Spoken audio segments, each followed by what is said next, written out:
fans, it's about that time. 6 o'clock on a Tuesday. Faithful Niner Empire. What's good? You know who it is. It's your boy, Jay in the Bay. And it's a pleasure once again to be on with the best fans in the NFL. The faithful, the Niner Empire. It's always a pleasure to be on with you guys. Hopefully everyone's doing good on this Tuesday.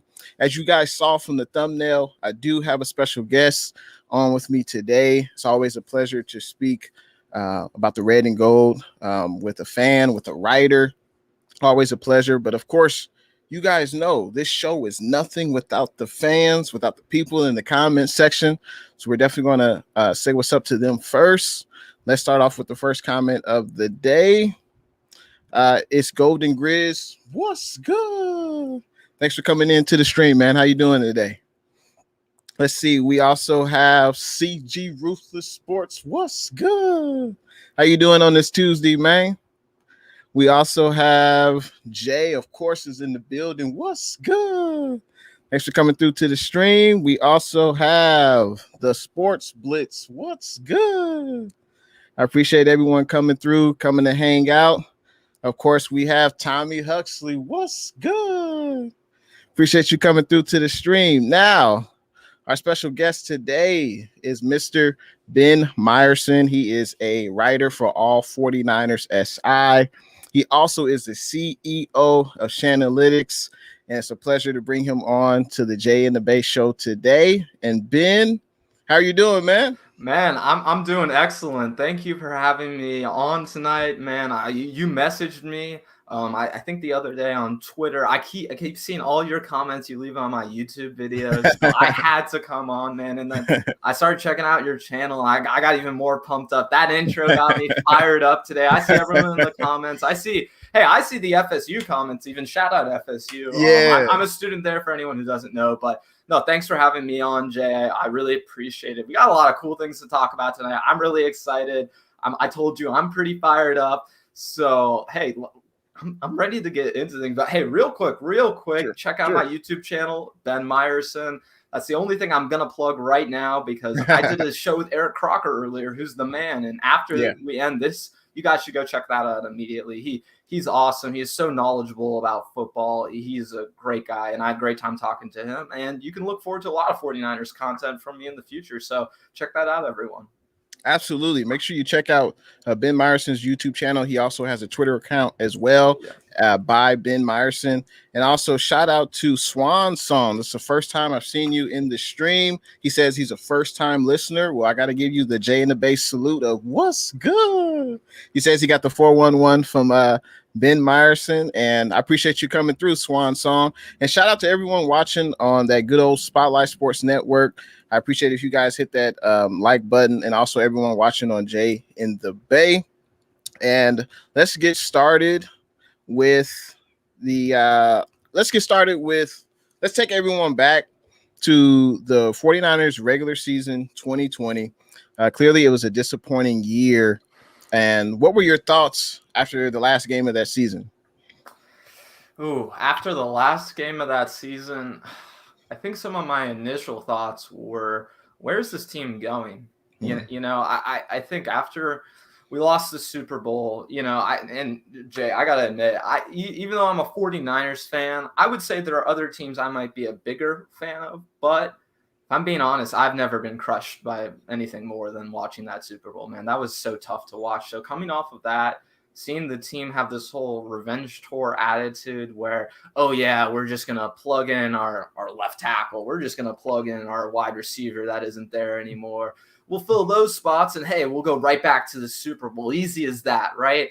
I never liked that attitude from this team. My attitude in the NFL is if you're not trying to improve your team, you're getting worse. So when the 49ers, I don't think their roster got worse. I think the problem with their roster, though, is that they have so many players who had such a deep injury history.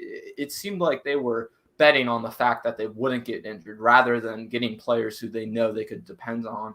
And I think it was kind of the mix of all the wrong things last year. Like I said, it's that revenge tour attitude along with all the injuries, man. I think it was just a culmination of a lot of bad things for this team. And kind of like just going back to what you were saying immediately after the season, I kind of thought, why did we just go through this whole season like this? Why do we have this attitude that, hey, we're going right back to the Super Bowl, no questions asked? I think the fans got blinded a little bit and kind of had a certain vision of what was going to happen. And to be honest, I think the organization bought into that a lot too. And I feel like that's what hurt this team more than anything. It's that revenge tour attitude to me. I know as a fan, listen, Jay, we love that stuff, right? The Instagram videos. I remember before this season, I'm posting that all over my Instagram story on Twitter, man. I'm getting so fired up, but that's not how teams should run themselves. And I think that's the mistake the 49ers made last season.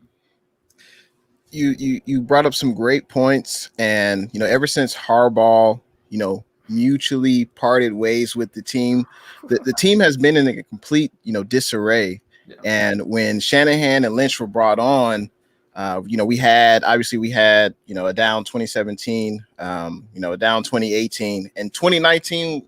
I think we came out of nowhere. It was a magical run led by Jimmy G. And I think that's why a lot of, some fans want to keep Jimmy G. Some fans don't. But 2020 expectations were definitely high. Yeah. And it was definitely disappointing to have so many injuries. I believe we had more than, 20 guys on IR at one point in the season.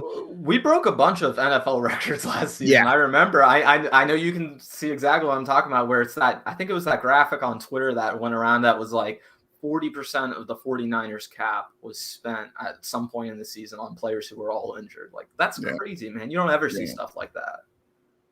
Yeah, no, it was definitely, once in a lifetime. I don't recall a team having so many, devastating injuries and to key players on both sides of the ball. So after the 2020 season, I was definitely looking forward to the start of the 2021 season. And going into the 2021 offseason, what do you feel were the top 5, positions that the 49ers needed to address heading into this offseason? So heading into the offseason, I would say, some of the positions that they definitely needed to address. I think, first of all, an offensive lineman in particular, the interior to me was the two positions, specifically center and right guard. I thought the 49ers didn't have solutions at those spots, and seeing the way they went about it, I think it was smart. They drafted one guy in Aaron Banks, right? They picked up Alex Mack in free agency, so they filled those voids. But the next position I'm looking at, Jay, that cornerback spot, man. Mm-hmm. Why haven't they addressed that yet? And we're going to talk about this later. Just the way they went about the draft, the way they went about everything in free agency. I think, listen, a lot of people have been critical of the 49ers in the aspect that, maybe they're just trying to put all these guys on one-year deals, revenge tour 2.0 and that sort of thing. But the way I see it actually is that the 49ers were more responding to the way the free agency market just went about this offseason, right? It was the first offseason, I think, in like 27 years or something like that the cap had ever gone down. So you see all these guys signing one-year deals, right? I think that makes sense to me, but I got a little off topic. But the other two positions, I'll end on this. I mentioned center, right guard, and corner. The next two positions I wanted this team to address were running back and wide receiver. And running back specifically because while Kyle Shanahan has done a lot with not a lot of talent at that spot, I think the 49ers need an influx of talent at that running back spot with how many guys they're relying on who do have injury histories, who don't really have a long-term future with the Niners necessarily. I felt the team needed to figure something out for those spots. And then, gosh, with that wide receiver, it's really that fourth pass catcher on this team overall. You can call it tight end 2, you can call it wide receiver 3, but by letting go of Kendrick Bourne, that's a spot you got to fill some way, somehow. And I think they'll patch it together, honestly. I'm interested to see how Richie James and Mohamed Sanu play in particular. I think those are two guys people have kind of just completely forgot about, but I feel like could be big contributors this year. So I think those are the 5 positions I was looking at overall. And in specific, the one I'm most frustrated with, and I'm going to keep banging the drum for this until they do something about it. Corner. I don't understand why, and I haven't gotten a good answer from anybody in terms of why they didn't do anything about it. And that's kind of my biggest gripe with the offseason. No, I definitely agree with you. There were definitely areas of needs, heading into the off season, and I agree. We definitely needed to get an influx of, corners. I think we definitely did that in this draft. And going into the off season, I don't think we might have had one corner who was signed past 2021. So I was surprised that K'Wan's back. Emmanuel Mosley, he signed a 2-year deal. Right. Jason Verrett. I guess we're kind of hoping. I'm on pins and needles to see if he can have a repeat season, because if you look at his career, he's been injured more often than not. So you're kind of hoping at this point. And we definitely needed to address the offensive line, and I think we definitely did that.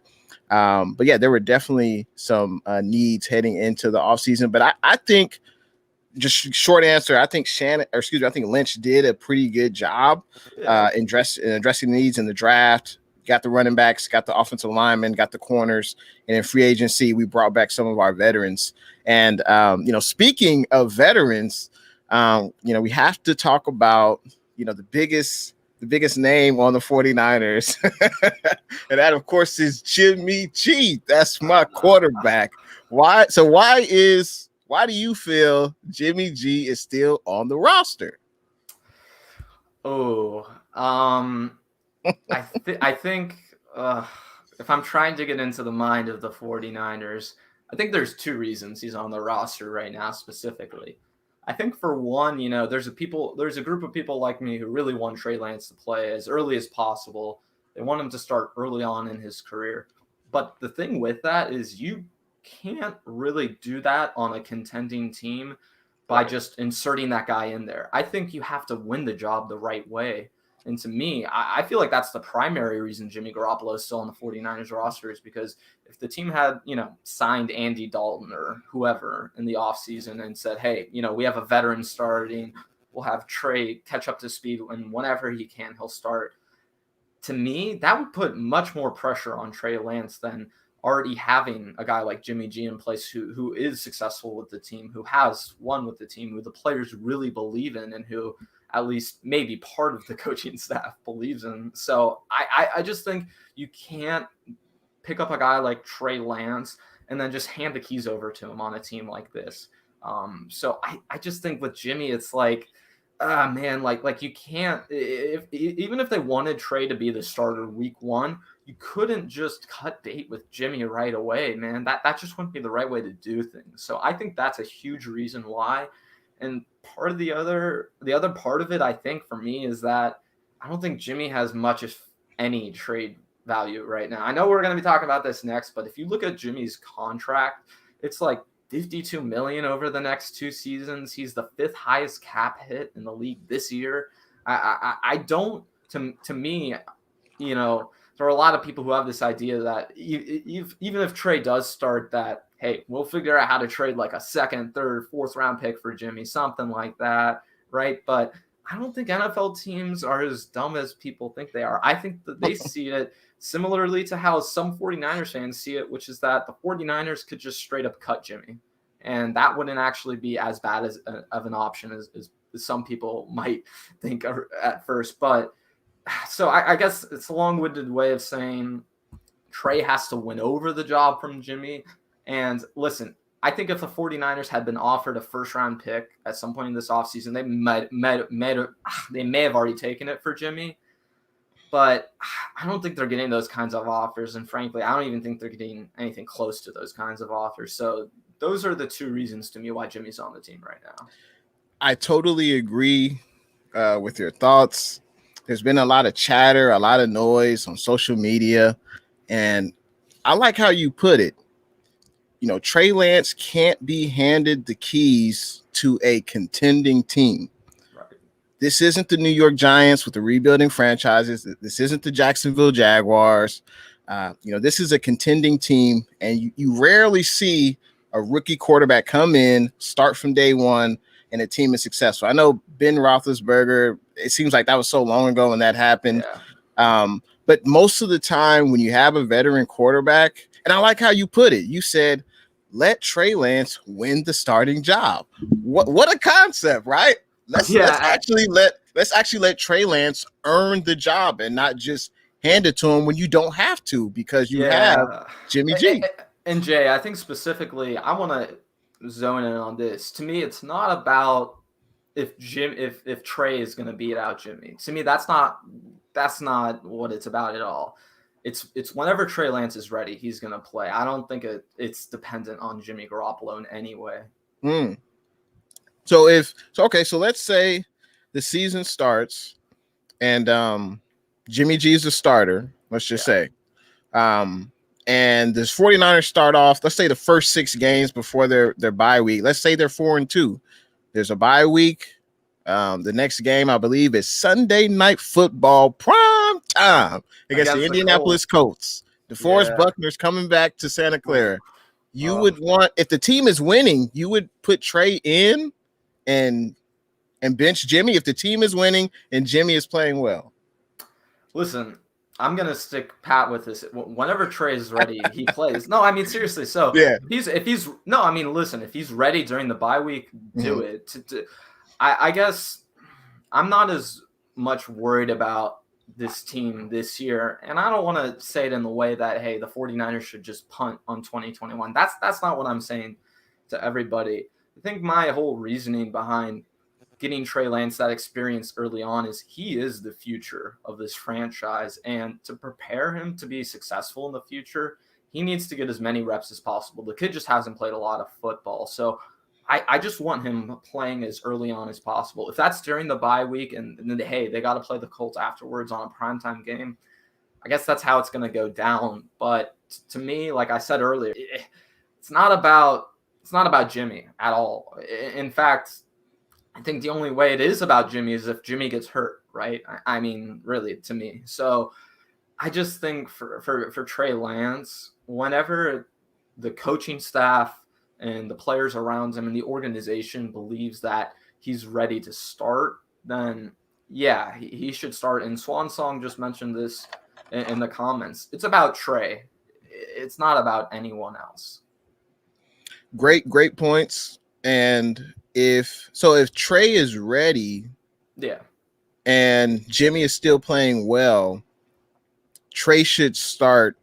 But does he give the Niners a better chance to win? To me, that's what it comes down to. Which quarterback gives the 49ers a better chance to win?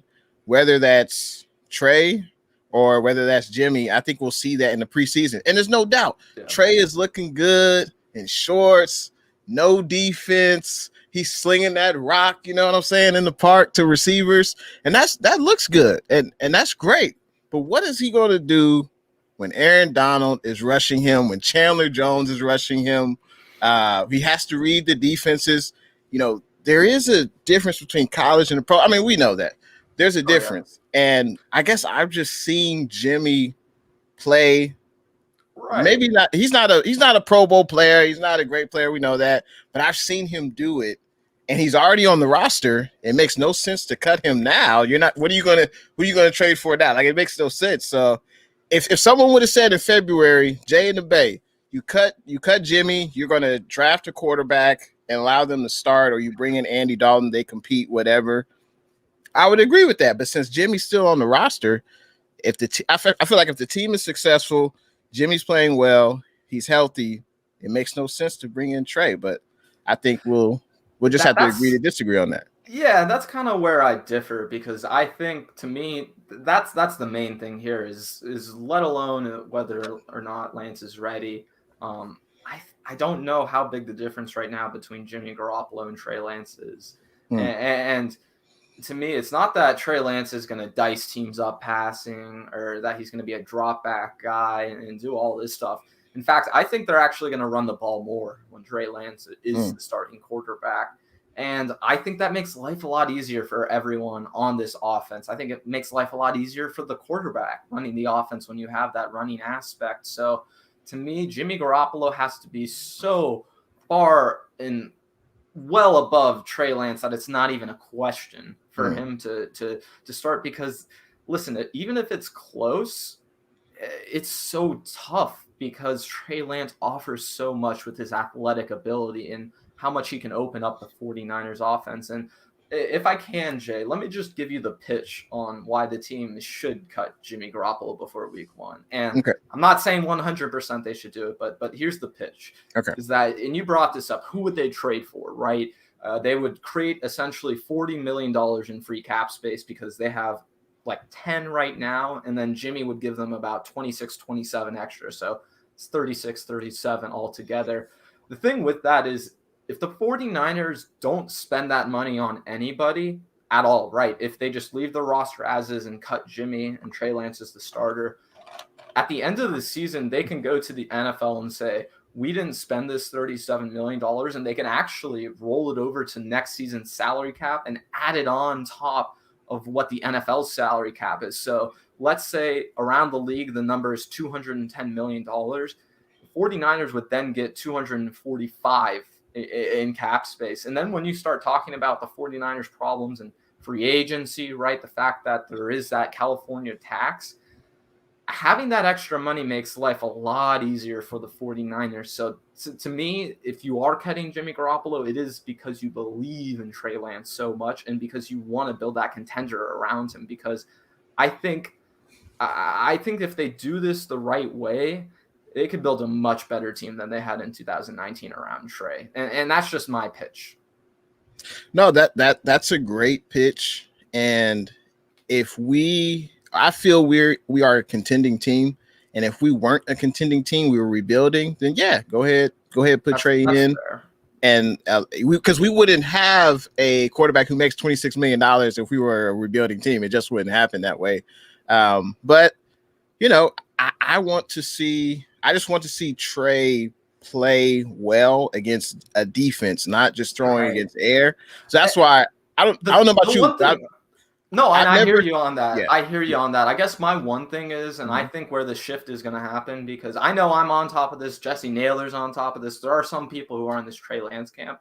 To me, the shift in the fan base, because I hear you, there's a lot of people like you who feel like Jimmy Garoppolo should be the starter. Why are we even talking about this, right? This is a kid who everyone's talking about should sit, but it's just, it is so financially hard with Jimmy. And not that I don't think the 49ers aren't a playoff team, but I don't think they're quite Super Bowl contenders with Jimmy G. So I think that's the place I'm coming from, is that I don't know how great their chances are to win this season in particular.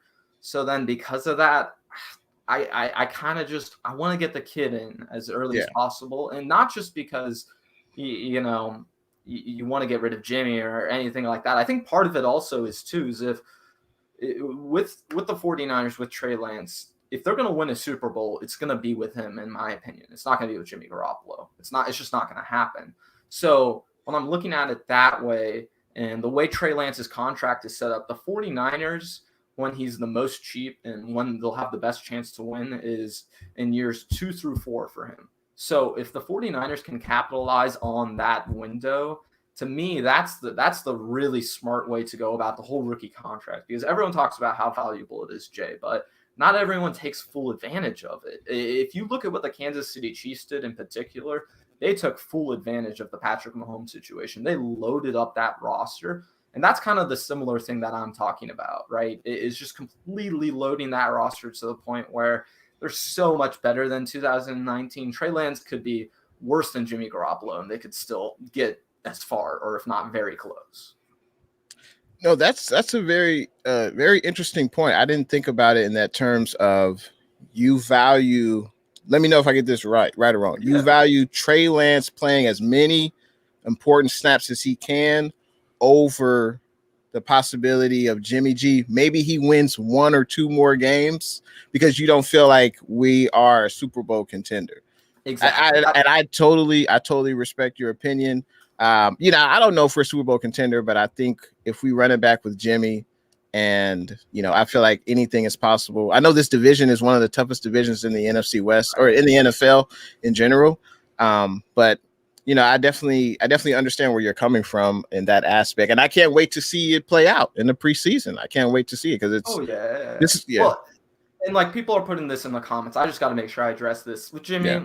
All about that cap hit, man. That cap hit is just so tough to me, and it's this magic number I brought up a bunch of times to people.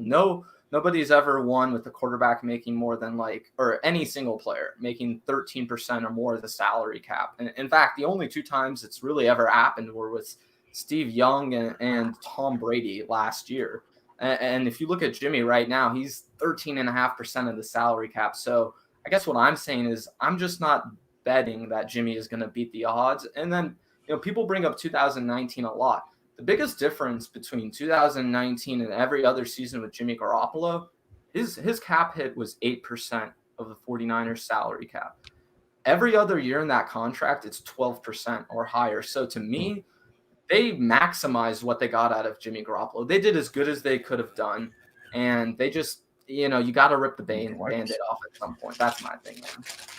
No, and that's an interesting opinion. But the salary cap, it was down this year due to COVID. It was down significantly. So if it would have been a normal season, I'm sure Jimmy's cap hit would have been, a little bit less. But I understand your point. I get your point. I understand where you're coming from. But it definitely would have been more palatable if the cap had gone down. That's a huge factor. I think, and that's super fair to point out. That's kind of something a lot of people like me will gloss over when they bring this up. Is that I think I actually believe, now that I'm doing the math in my head, Jimmy Garoppolo would have been around 10% of that cap hit. So he would have been much closer to that 8-9% number he was at in that 2019 season. So that's you're absolutely right with that. And Monaco is saying is the cap is 208 next year. That is the cap floor for next year. So they've kind of put that number out there. That's kind of where the cap is. It could be a little bit more. Yeah. Right. It could go up. And I got to give a shout out, of course, to Monaco. What's good? Thanks for coming into the stream. Also, shout out to the NFL cast. What's good? He agreed with us. That was one of our offseason needs was definitely the offensive line and the sports blitz. He says everyone in the chat needs to smash that like button, by the way. Let's get Jay to 15 likes. I appreciate that. And shout out to the sports star. What's good? We have someone in the comments. Smash that like button, everybody. Man. Yeah, smash that like button. Like and subscribe as well. Jay says that Jimmy is starting week 1. Don't listen to Grant. Trey is not ready to start right away. And we already know how you feel about that. And I just can't wait to see. We're going to see training camp cannot come any sooner. Oh my God, I don't know about you. We're 2 weeks away today, man. It's exciting, right? It feels like nothing's been going on for a while. We finally got something coming up besides, new jerseys. Yeah, exactly. And I don't know about you, but I've never been excited for preseason more than I am this year because of the talent that the Niners have brought in on the offensive line, the running backs, the secondary, the quarterback battle. We have a lot of depth on the defensive line. Like there's just talent all over the place. And I can't wait to see, preseason and training camp. Rookie quarterbacks in the preseason is like one of the most exciting things in the NFL, man. So, like why wouldn't usually I'm not a preseason guy, man, but I'm super fired up. I'm like circling the dates on my calendars. I'm mad because I think that first game I'm actually like gonna be on vacation or whatever because that's right before school starts for me. So I'm bummed out about that, but I'm making sure I'm catching every other game. Exactly. And, we haven't had a first round quarterback since Alex Smith, 2005. No. So it's been a long time. But what would you say is the 49ers most significant free agent loss?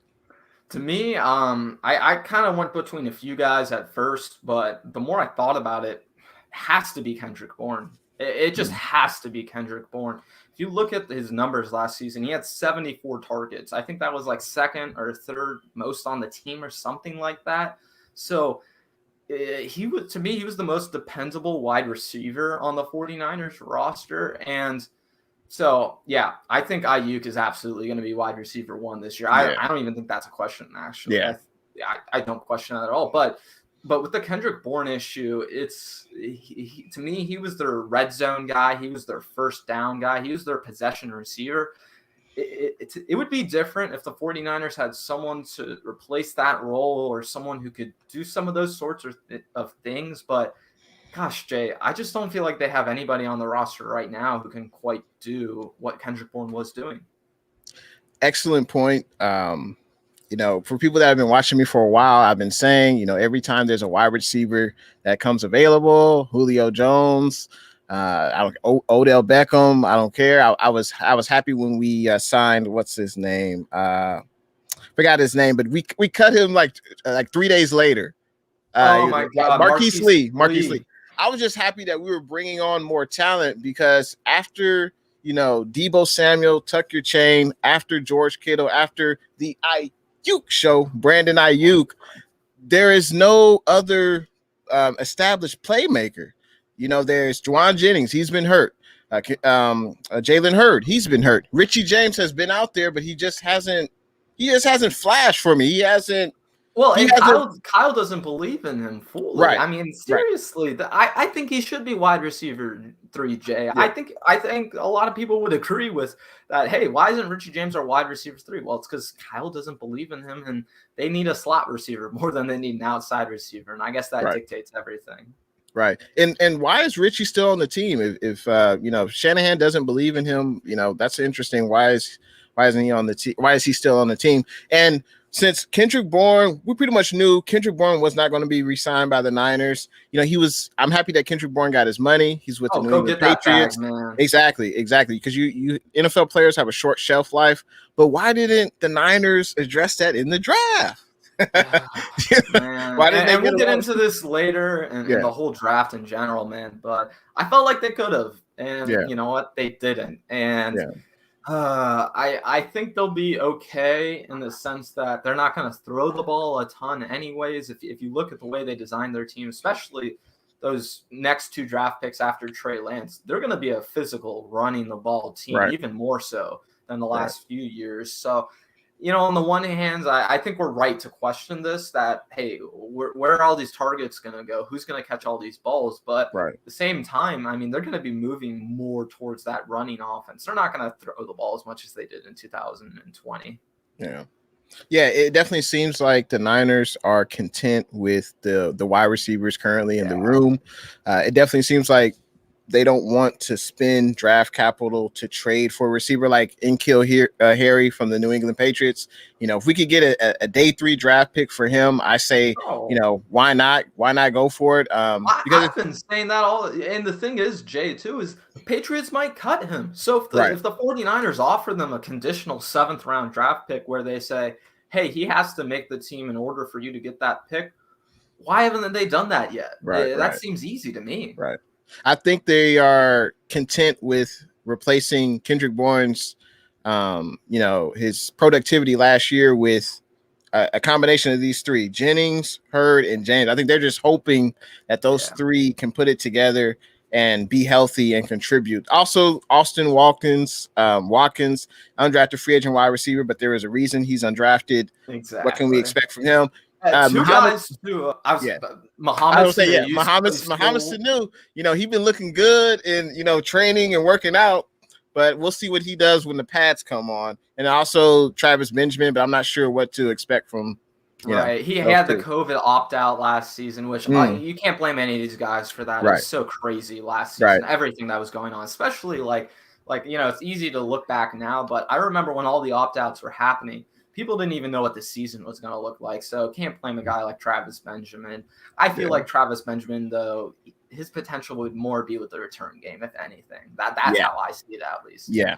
No, I could definitely see that. And Monica, thanks for the kind words. I appreciate you. Now I have to address this from Swan Song. He says, didn't Jimmy quit on the team at the end of 2020? Ouch. Tell me how you really feel. Oh, wow, man. Yeah. Listen, did he quit on the team? I don't know. But I just don't think it's a great look, that whole the way the end of the season went. It's kind of just a little all over the place for me. Yeah, I didn't hear much reported about it. I mean, I don't. Kyle Shanahan's not going to say, "Well, Jimmy was healthy, but he didn't want to play." He's not going to say that, so we really won't know. But I definitely appreciate your comment, and yeah, I feel if Jimmy was healthy, who knows? He could have went to the team and said, "Hey, I'm healthy, I'm ready to go," and they said, "The season's lost. Don't worry about it." Like we'll never really know. The Sports Blitz has an interesting comment. He says the veteran leadership / mentorship for Trey could be an Alex Smith, Pat Mahomes situation. What do you think about that? Man, I'm sorry. Alex Smith is a leader. Jimmy Garoppolo is not a leader like that. Like that don't stop that comparison. I don't buy that one. And no. No, not buying that Jimmy G is a leader. He rallies the offense. They play hard for Jimmy. You listen to George Kittle. That's his guy. No. Listen, the thing with Alex Smith is not only does the team believes in him, but he was an actual mentor to Patrick Mahomes. Like he actually did things that helped Patrick Mahomes advance his career. I just don't know what Jimmy Garoppolo could really tell Trey Lance right now. Like, hey, don't let the team that you're on, go up and trade up for a quarterback, and maybe don't lose the Super Bowl. Like, I don't know. That's my only thing people talk about. Alex Smith, to me, he's a real veteran leader, someone who could actually mentor a young quarterback. To me, Jimmy just doesn't seem like the mentor type, even though, like what you're saying, he is a leader on the offense. He is that guy, right? But that doesn't mean that he's going to be that mentor to Trey necessarily. No, that's very true. Also wanted to get into who do you think was the most significant free agent that was signed? Actually, before we do that, my significant free agent loss, I feel, was Kerry Hyder. Went over to Seattle. Division rival. He led the team in sacks. He was our best edge rusher. I think Lynch did a good job in replacing him, but we'll see, what happens in the regular season. Tough one though. Tough. Yeah, that was a tough loss, especially to go to a division rival too. Yeah. So who do you think was the most significant free agent that we signed in the offseason? Ooh, so at first I looked at Alex Mack. The reason I'm not going to say him, though, is just because I don't know how reliable he's going to be. He's an older guy. He's getting to that point of his career. So I don't want to say, he's super significant and then 5 games into the season, he's injured. He never plays again, something like that. I'm not saying that's going to happen, but that certainly could happen. It's not out of the realm of possibilities. So to me, I'll go with Samson Ebukam, specifically for the reason that I think he's super versatile, and the 49ers are going to use him as a pass rusher. They're going to use him as a quarterback spy when they play Seattle, when they play Arizona, when they play running quarterbacks. And he's just that type of guy that the 49ers just didn't have on the roster. And with how much the 49ers struggled with ththose running quarterbacks, with those dual threat guys, having someone who can challenge that and actually address that issue, to me, was super key in the offseason. And hey, they went ahead and did it. No, there's definitely, we take a player from a division rival in the Rams.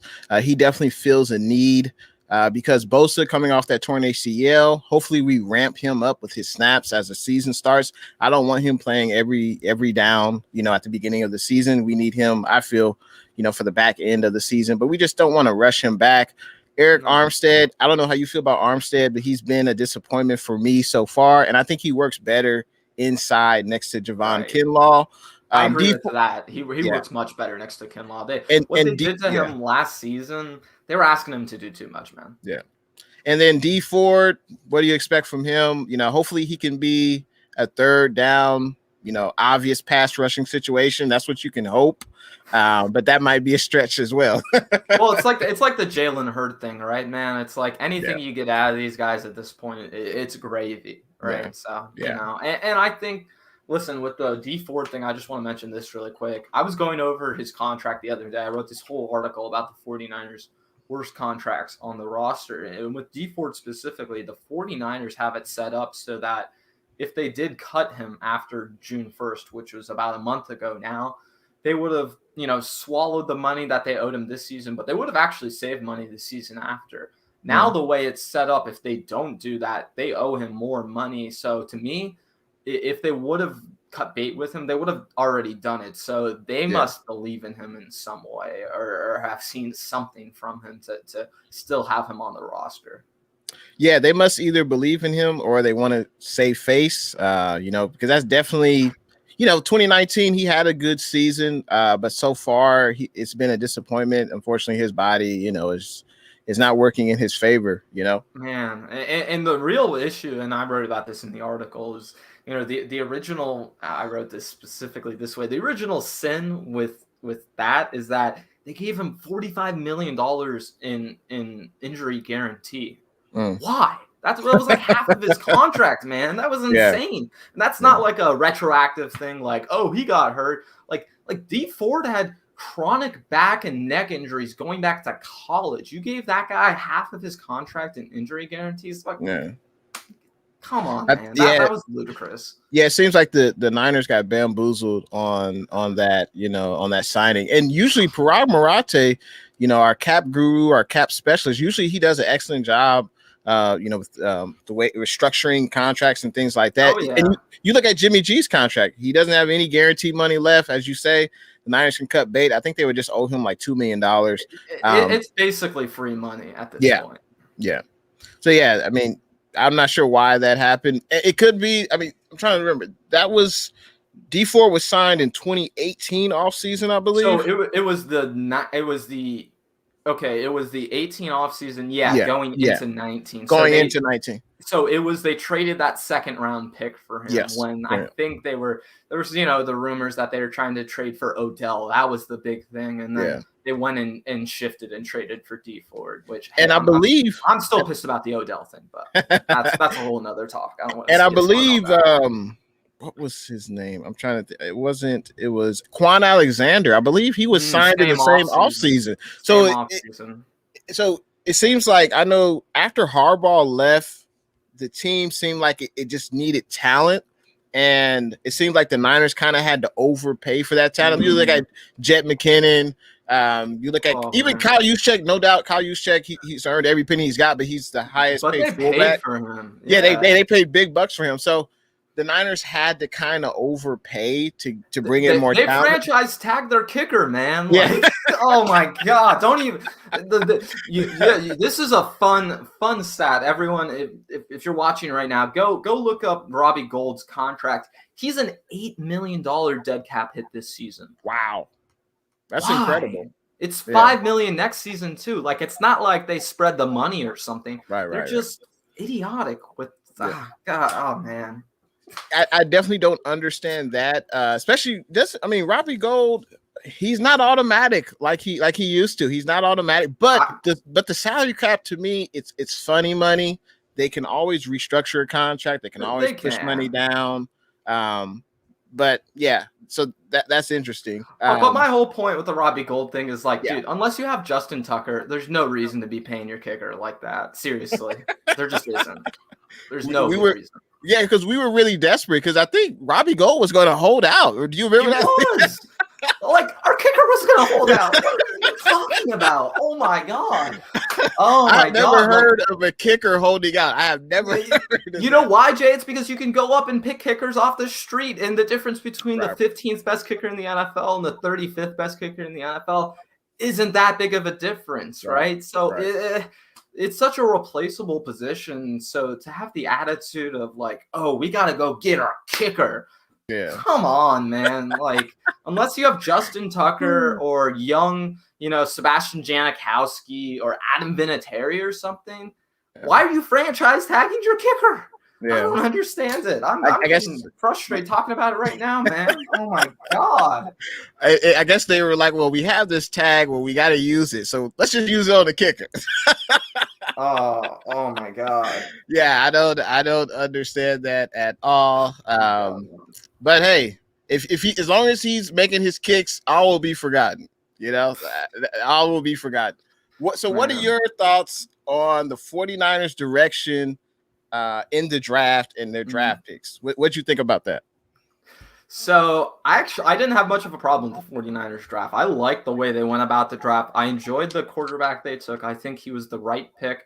I much prefer him to Mac Jones or Justin Fields. And To me, I don't think the picks they made afterwards were too bad. I like Aaron Banks. I think it might have been a reach at 48, but I still really like Aaron Banks. I see the value in him. I understand why the team picked him.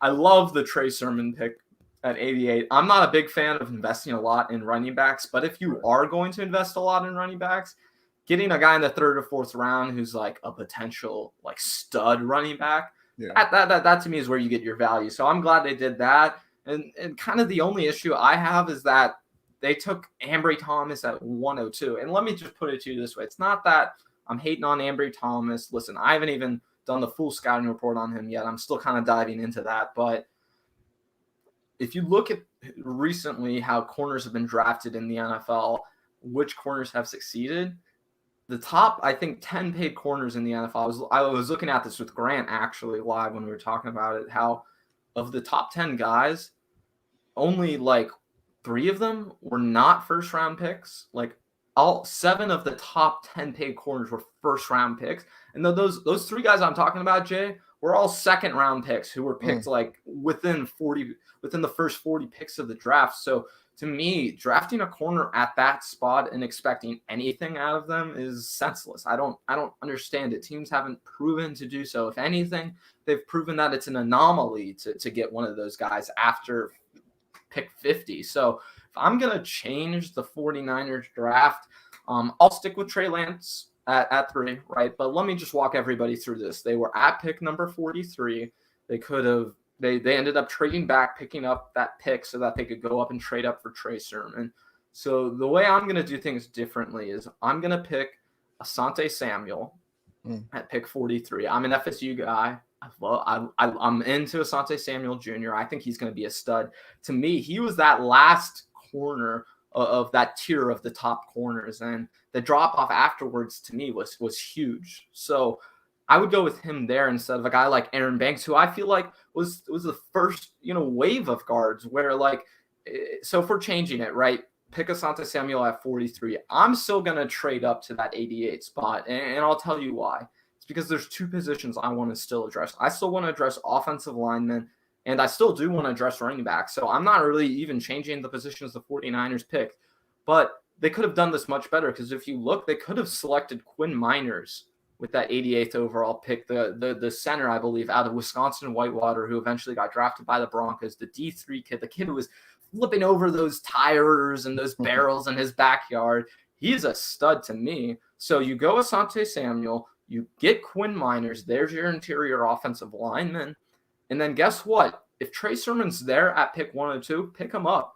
If he's not, go draft Michael Carter. He was right there anyway. So I just thought there was a better way they could have gone about those 3 picks in specific.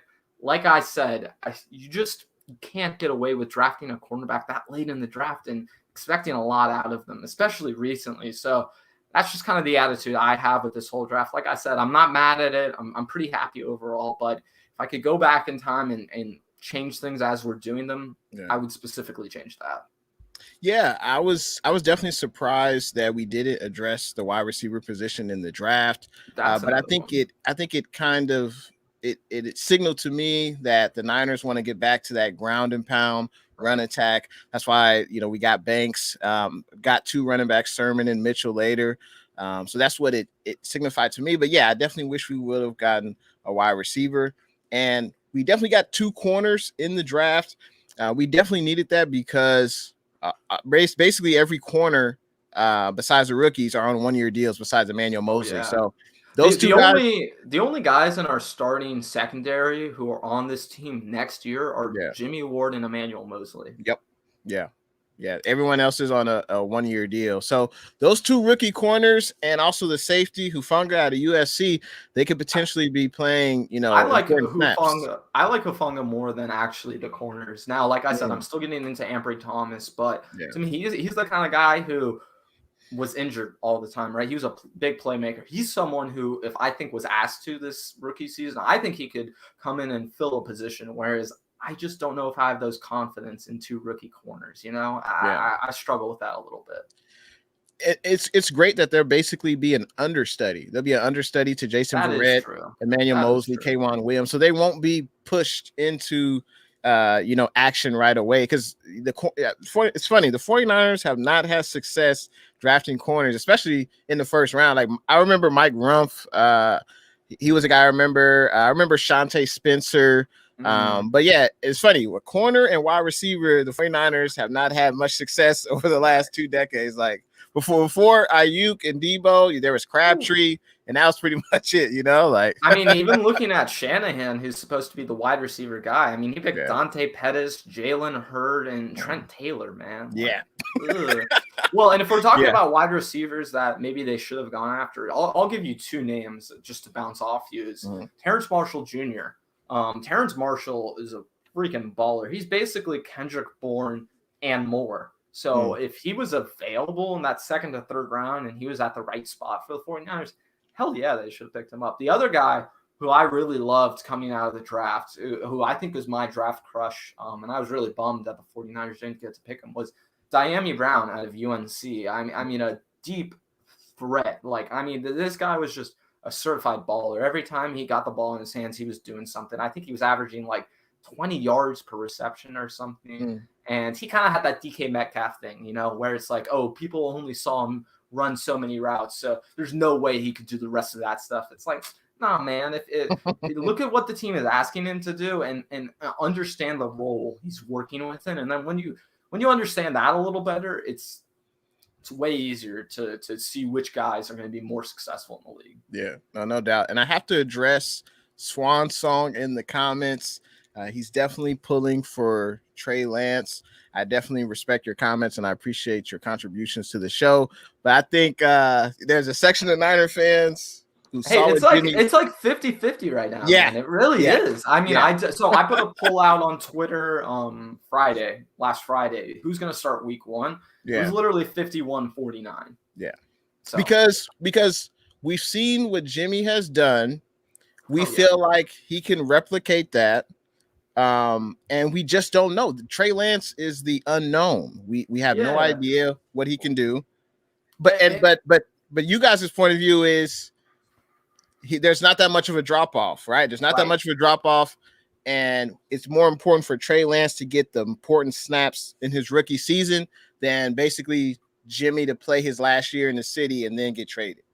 Right. And when I'm saying there's not much of a difference between Trey Lance and Jimmy Garoppolo, what I'm saying specifically is that I don't think there's going to be much of a difference in the passing game. I think as passers, they're not too far off from each other. To me, with what Trey Lance offers, with his upside, with how he makes it 11-on-11 football, what I'm saying is if the passing offense and what they do in that is even close to Jimmy Garoppolo, there's no way they can stick with Jimmy, man. It's just with what Trey offers.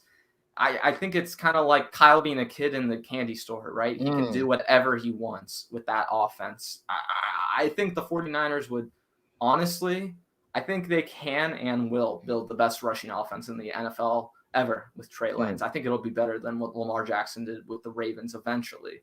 So that's just kind of the viewpoint I have with this, because I think with all that Trey has to offer, and then like I said, if the passing is even close, how can you stick with Jimmy, man? It just makes it so tough with how much upside Trey Lance offers. So, that's kind of the thing. And part of that too is also Jimmy is really prone to turnovers and interceptions, right? And with Trey Lance specifically, and Grant mentioned this in his reporting and camp and rookie camp and all of that, Trey Lance isn't like the biggest risk taker in the world. In fact, he probably checks down more than he should. So in that sense, I don't think the offense there's going to be too much of a difference. I think actually, to me, the passing offense won't change that much with the move from Trey Lance, or from the move from Jimmy to Trey. So that's just kind of the angle I'm coming out with that. And I'll stop talking about Trey Lance and Jimmy, man. We could talk about this for 3 hours if we wanted to. I love it. I love the conversation. It's never ending. And at the end of the day, as a Niner fan, I just want Kyle Shanahan to pick the best guy to get the most wins. That's all I'm worried about, whether Shanahan feels it's Jimmy G, whether he feels it's Trey Lance. At the end of the day, that's all I care about. Obviously, so you think if Kyle is bought into Trey, they should just go with Trey, right? If he's ready, if we're going on the idea that he's ready, if Kyle if I get what you're saying right, if Kyle believes more in Trey Lance than he does in Jimmy Garoppolo in terms of winning and how he can affect the team, I think what you're saying is they should start Trey, right? Yes. Yeah. Okay. Yeah. And I think Trey will prove that, and I want to see it in training camp and in preseason. That's all I want for the. Yeah, for the you people. want him to prove it, like you said earlier, like we were talking about. You just don't want to hand the keys over to the kid. To me, it's not a Josh Allen, Sam Darnold situation where you just go in and get the reps no matter what. That's not what I'm saying. Right. What I'm saying is, given the right opportunity, the 49ers shouldn't hold back if it feels like they should start Trey Lance week 1. Yeah. There's no reason to me to wait on this. Yeah, and I agree. If Shanahan feels Lance is ready and he gives the 49ers a better opportunity to win than Jimmy, then yeah, we riding with Trey. And I think we're in great hands if he feels that way. 49er Faithful says, I feel like even if Jimmy is playing great and Trey is ready, he's going to start and Jimmy's going to be gone. And that's exactly what Ben felt as well. Yeah, so. I honestly feel that way. Whenever Trey's, like I said earlier, it really doesn't matter about Jimmy Garoppolo's play. I think, in fact, he can play really, really bad. And if Trey isn't ready, they won't start Trey. It's all about Trey to me. It's all about when the kid's ready. If he's ready and the team is doing well, he'll start. If he's ready and the team has lost 6 games in a row and they're 0-6 or something, he'll start. That's kind of my attitude. No, that's a great point. And I got to say, what's good to the Pac-12 spy? Also, Monica says, what's good, Monica? How you doing? She says, does anyone feel good about our quarterback 3 position? I don't. I think if we have to start Sudfeld or Josh Rosen, I think the season might be over. Yeah, I mean, but let's be real, Jay. How many teams have like a great quarterback 3 situation? Like we're talking about this, but like we're talking about worst of the worst situations. So yeah. I don't know how much I put stock into that. People bring it up occasionally. I'm just like, dude, if you're getting to the point where you're using your 3rd quarterback, your season is done anyways. Like what are we talking about? Yeah. No, I agree. And I gotta say, what's good to Raymond Martinez Jr. Thanks for coming. Raymond's a big fan of mine too. I appreciate it, Raymond. He's a great guy. Shout out to Raymond. Nice. And I appreciate everyone who's liking the stream right now. Make sure you hit that thumbs up button. Make sure you subscribe if you haven't. Also, everyone watching on the Spotlight Sports Network can do the same. Like and subscribe. And I appreciate everyone commenting. We pretty much talked about the positions that were drafted. Should the 49ers have gone a different way? You talked about that. Now let's talk about, I guess this could be an obvious answer. Which draft pick will make the most impact in their rookie season? You see where I'm going with this already, man. I think it's Trey Lance. I'm sorry. Here's a stat I'll throw at you, Jay, just to finalize this conversation, because we keep talking about it. And I'm glad we are, because it is the conversation we all need to be having.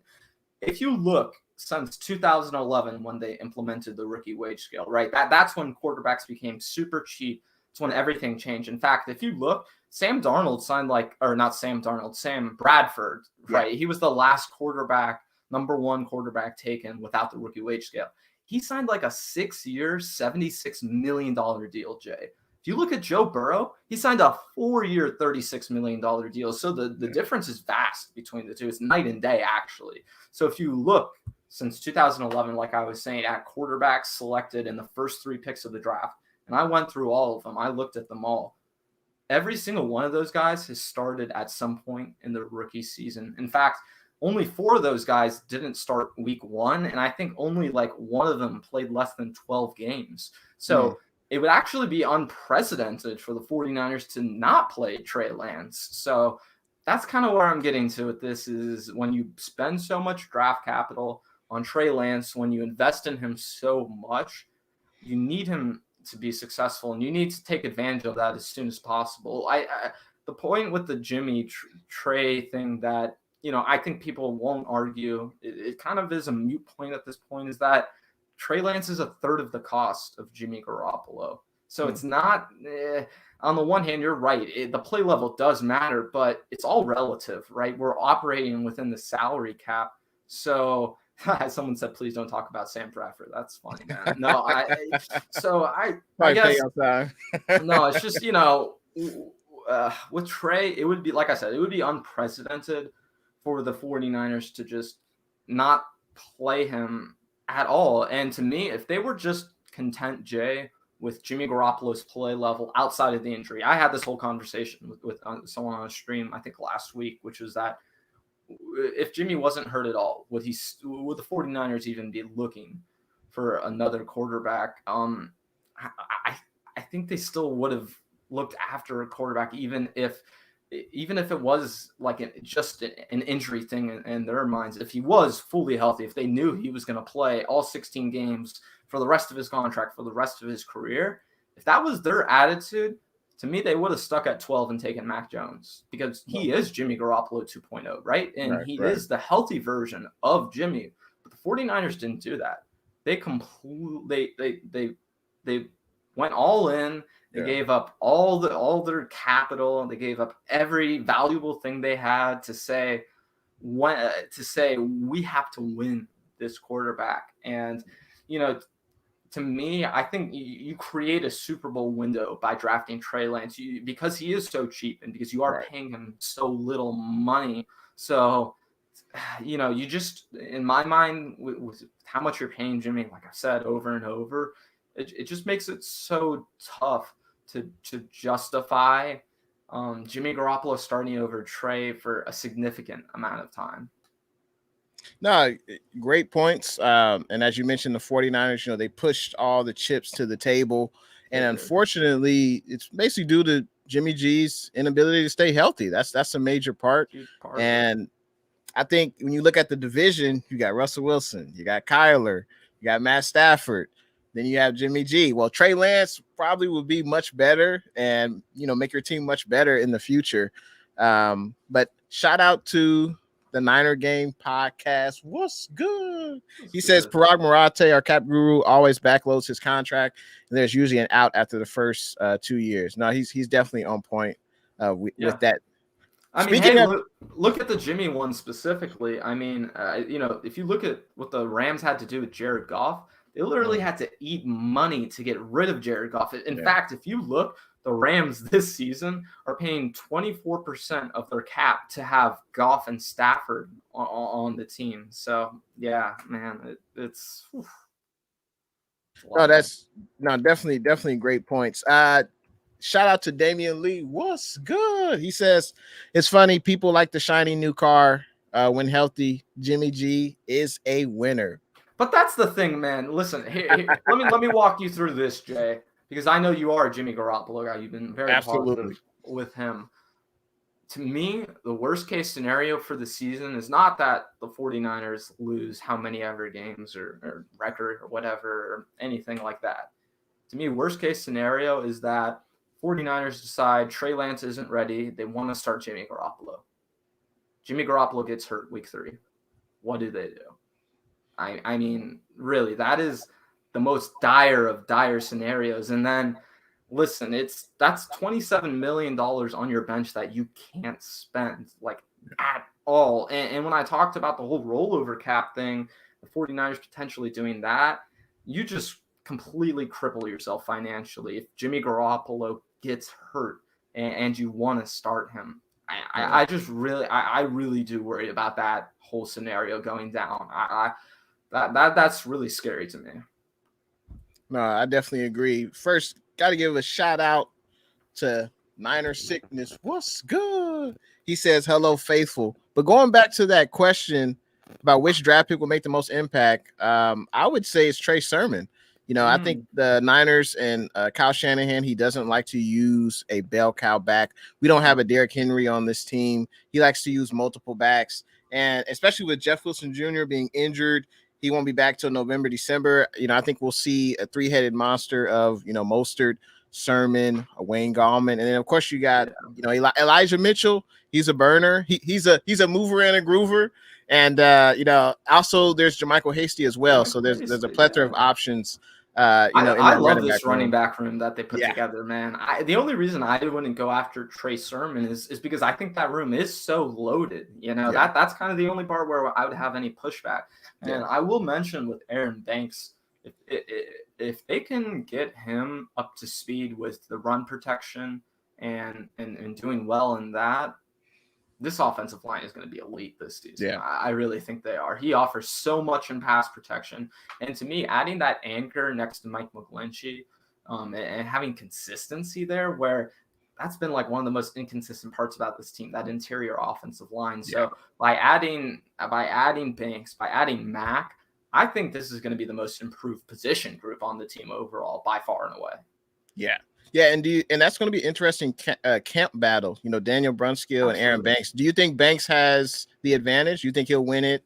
No questions asked. I think he's going to have to earn it, but I think it's kind of like he's the favorite. He's the favorite. Right. He's the favorite, but he's got to win it in order to get it. You know what? I'll put it to you this way: it's his to lose, in my opinion.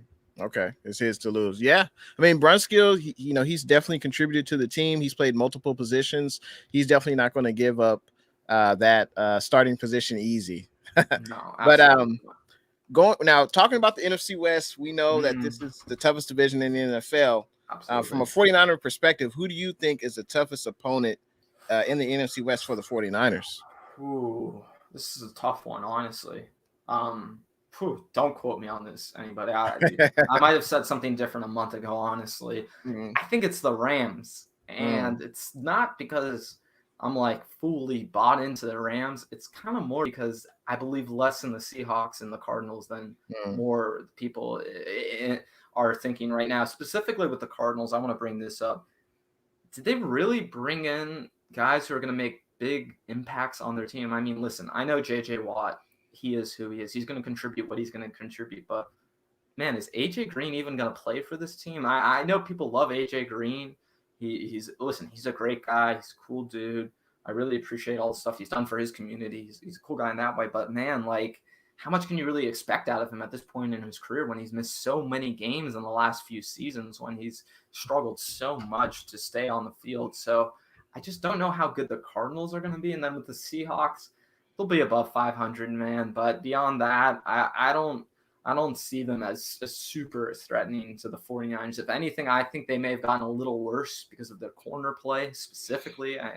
So I think the Seahawks and the Cardinals are worse than other people are saying. And then with the Rams, I just think the difference between Goff and Stafford, it's going to be huge, honestly. Yeah. Like the biggest thing I think holding the Rams back is their depth right now. The fact that they had to lose a lot of depth in order to make that move at quarterback. So, that's a tough one. And I would feel a lot more comfortable if they had kept John Johnson or one of those guys that they end up losing in their secondary. But, man, they still got Jalen Ramsey, who's a certified. I mean, he's a top 5 NFL player right now, in my opinion. So is Aaron Donald. So when you add that along with Matthew Stafford, who to me is a top 8 to 10 guy, maybe even 7, 6, 5, something like that. Yeah. The difference between him and Jared Goff, I think it's going to make all the difference in the world for the Rams.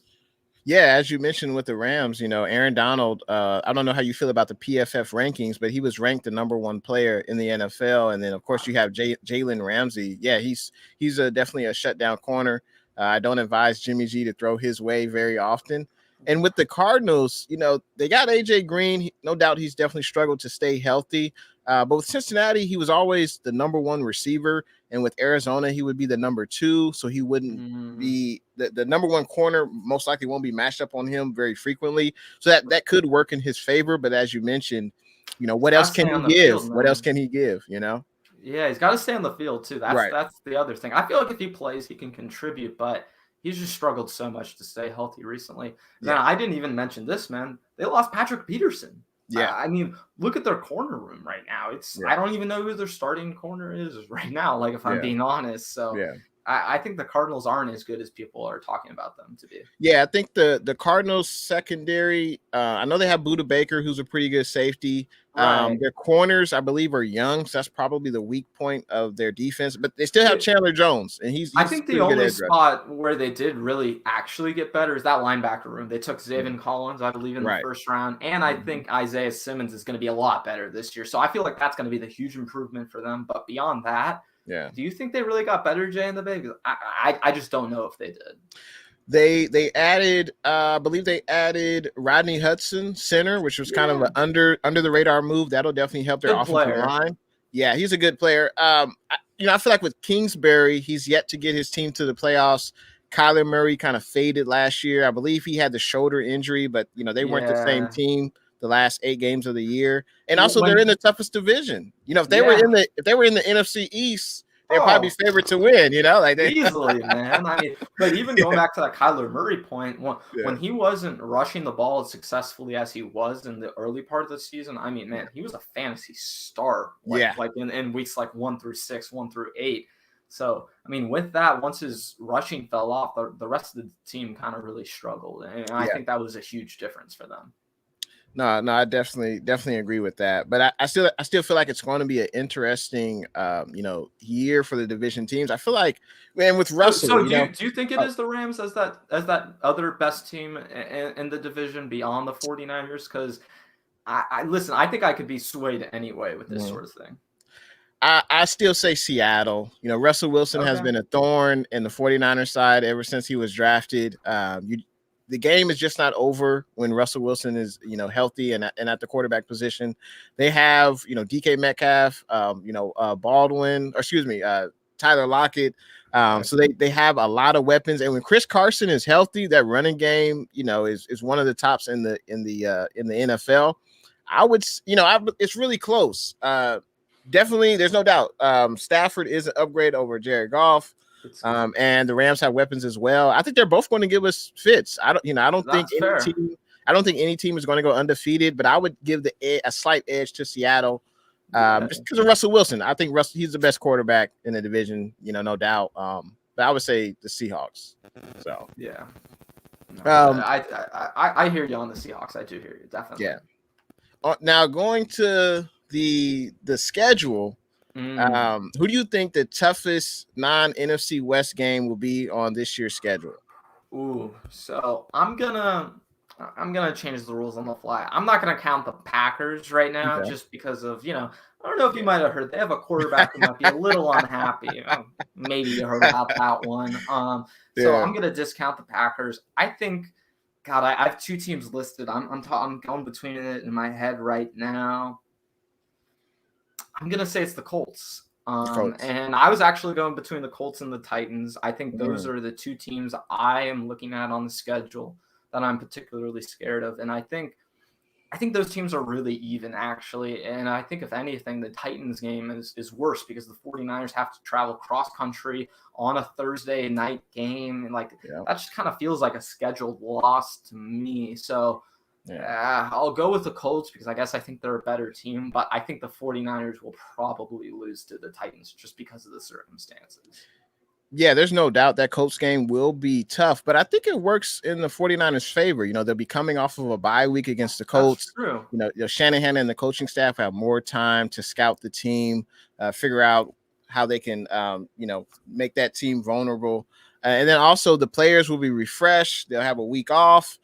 It'll be a home game for the 49ers on prime time. The whole world is watching. I think that'll definitely be a tough game, but I think the 49ers should win that game. And then the Titans, it's a short week. It's like 2 days before Christmas. And Thursday I feel like it's a bad matchup too, man. I think it's just a storm of a lot of things to me. That's definitely going to be a ugly game, I would say. I would say that Minnesota game, that one kind of stands out to me. No doubt they have a good running game.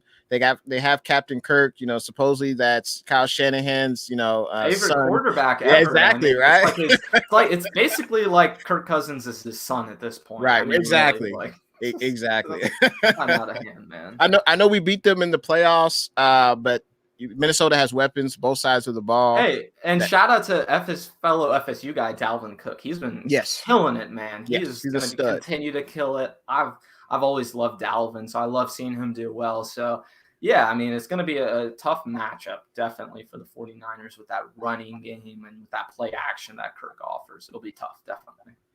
Yeah, there's no doubt he is, one of a kind. And it's going to be interesting when the season starts. I was just rolling through the comments. Jay mentioned that Mohamed Sanu has been a beast in camp. He's been good. He looks good working out. That's for sure. Yeah, on those Instagram videos, man. Come on, that's all that matters now, right? It's just the Instagram videos. I mean, hey, it's why That's Trey Lance is going to start and not Jimmy Garoppolo. Exactly, because he looks good throwing, one-on-one, no defense and all that. So that's a great question, Swan Song. I want to address this. Yeah. Here's the thing with Jason Verrett. This is the healthiest he's actually been in his entire career. Yeah. If you look, and specifically, I'm talking about the reporting in this past rookie minicamp and the OTAs that the 49ers had, people were saying that he was a full go for that there were no limitations with him, that this was as much as he's been involved in any 49ers camp in his entire time with the team. So with him staying healthy through the end of that season with the 49ers and then heading into this offseason with everything that we're seeing, if he is going to be healthy for a season, this is going to be the season to me. Yeah. Yeah, and there's no doubt that Verrett is going to be playing for, a big-time contract.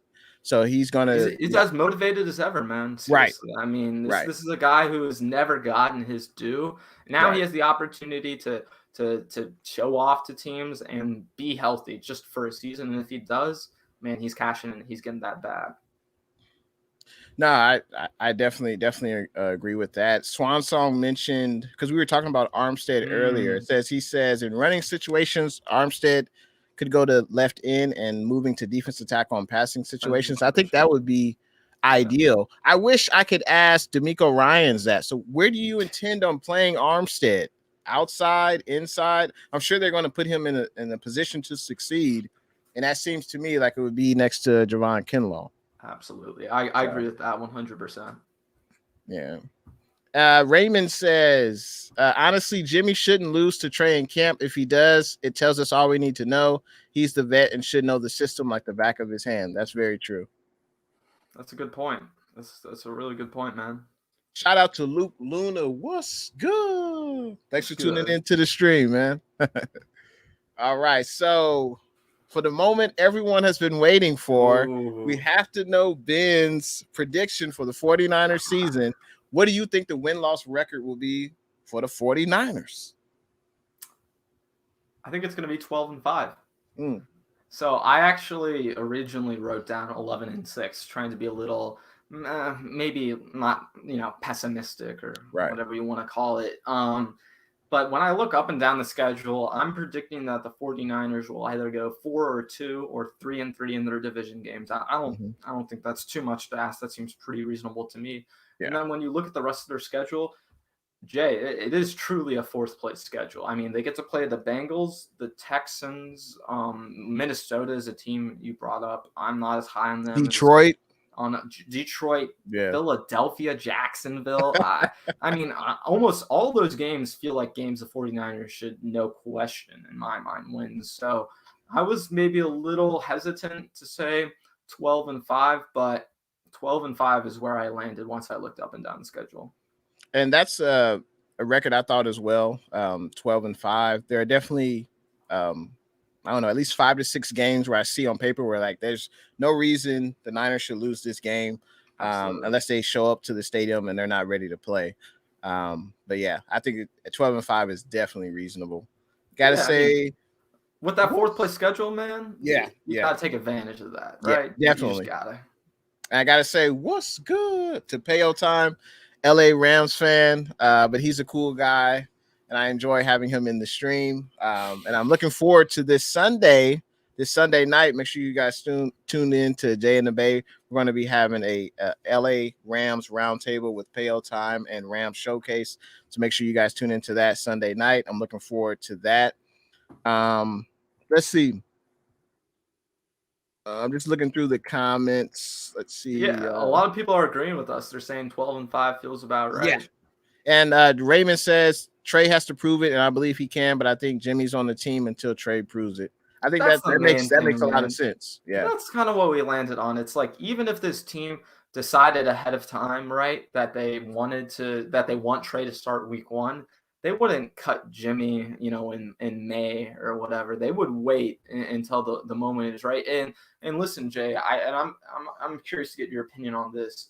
I feel like the 49ers are doing this whole quarterback thing the right way, right? And whereas you look at Justin Fields and him with the Bears, his coach came out and said, "Oh yeah, there's no way Justin Fields starts. It has to be Andy Dalton, right? There's no way we would ever do that, man." It's like why would you say that 3 months out? You don't know, man. Right. You Like, don't come know. on, you don't know. So I like the way the 49ers have gone about the whole quarterback thing. Now, would I like Kyle Shanahan to maybe bite his tongue a little more, maybe not talk as much on as many podcasts? Yeah, but I think overall, I like how they've handled the whole quarterback situation this offseason.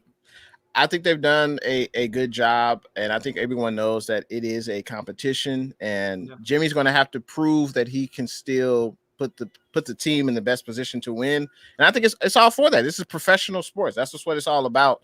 No one is really guaranteed a spot unless you're, Tom Brady or something. But most of the guys on the team, they have to prove every down, every year that they're still at the top of their game. And if they're not, they're going to find someone who can beat you. So I think that's just how it is. Niner Sickness, I appreciate you coming into the show. He says, "Great show like always, brother. Truly enjoying your guest today." Yeah, hey, thanks. I appreciate that, Niner Sickness. Ben has been excellent today, and I left in the description of the video. Make sure you guys check out Ben's Twitter, also his YouTube. Make sure you go ahead and subscribe. And yeah, Ben has been an excellent guest. I can't wait till we do this again. Pale Time says 61 days till football. We're definitely all counting down the days. That's for sure. I got my calendar, man. I got it out. I'm looking. Hey, we got 14 days till training camp, man. It's exciting. Exactly. And speaking of training camp, so obviously there's the Jimmy G Trey battle. There's a Brunskill and Banks battle. Do you see any other battles in training camp brewing? I think that wide receiver 3 position to me, there's like 4 or 5 different guys that anyone could argue for. I just want to see who the 49ers are going to decide on. I think it's probably going to be Jawan Jennings or Mohamed Sanu, but you could tell me that Richie James Jr. would be that guy, or that, Travis Benjamin would be that guy, any of those sort of guys. Yeah. And I got to say, what's good to Libby's World? Thanks for tuning into the stream. Yeah, I'll definitely be looking into that wide receiver 3 position. Because as you mentioned, I thought that was a position that we should have, got more talent at. But it seems like Shanahan and Lynch are content with the wide receivers we have. So can't wait for training camp and to see how those players develop. Absolutely. Let's see. Raymond says at Swan Song, it's the only reason I can think of as to why they're the only team willing to pay over market value for Jimmy, and no other teams have offered a pick. As you mentioned, that the part of the reason Jimmy's still on the team is because we weren't able to get a first round draft pick for him prior to the draft. That seemed like a pipe dream, and it seemed like Jimmy's value was more with the Niners than another team for a first round pick. That might have seemed like a reach, especially coming off of an injury season. I think it's a pipe dream right now that he was ever worth even a second at any point this offseason. Yeah. How high that contract is, man. It's just tough. It's just tough. Yeah. It looks like Raymond agrees with you that Terrence Marshall is a baller. Man is a freaking baller. Like dude is gonna ball out in Carolina with Joe Brady. And I gotta say, what's good to Vincent Johnson? Thanks for coming into the stream.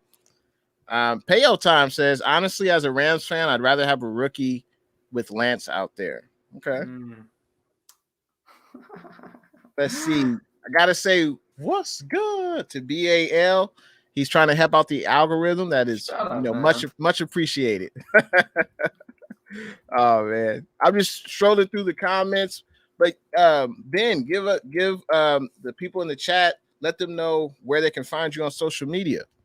Yeah, so you can find me on Twitter at by Ben Meyerson. I would say that's where I'm the most active by far. I keep all my updates on there. Like Jay said, I got my YouTube channel, Ben Meyerson, been doing a lot of 49ers content. I had Eric Crocker on earlier, who's the man. I love talking to him. So after we're done with this today, make sure you go check that out. That was a great talk with him.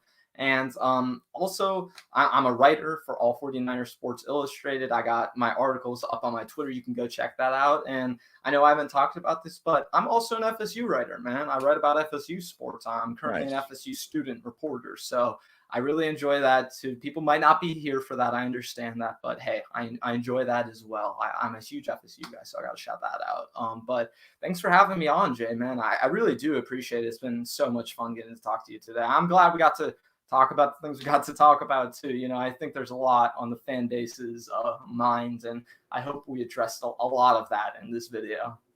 No, absolutely. I definitely appreciate you coming on. This time has flown by. We'll definitely talk again, you know, probably training camp, preseason.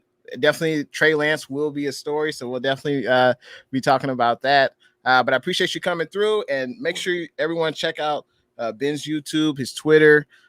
Excellent content. He puts out a lot of content, and I enjoy it. So, man, I see you in the comments on all my videos. I really appreciate it, man. It's the best. Thanks, Raymond. I see you in the comments, man. Shout out to Raymond. Yeah, and so I appreciate you coming on, and we will definitely be in touch in the future. I hope you have a good rest of your week, man. Yeah, thanks. All right, no problem.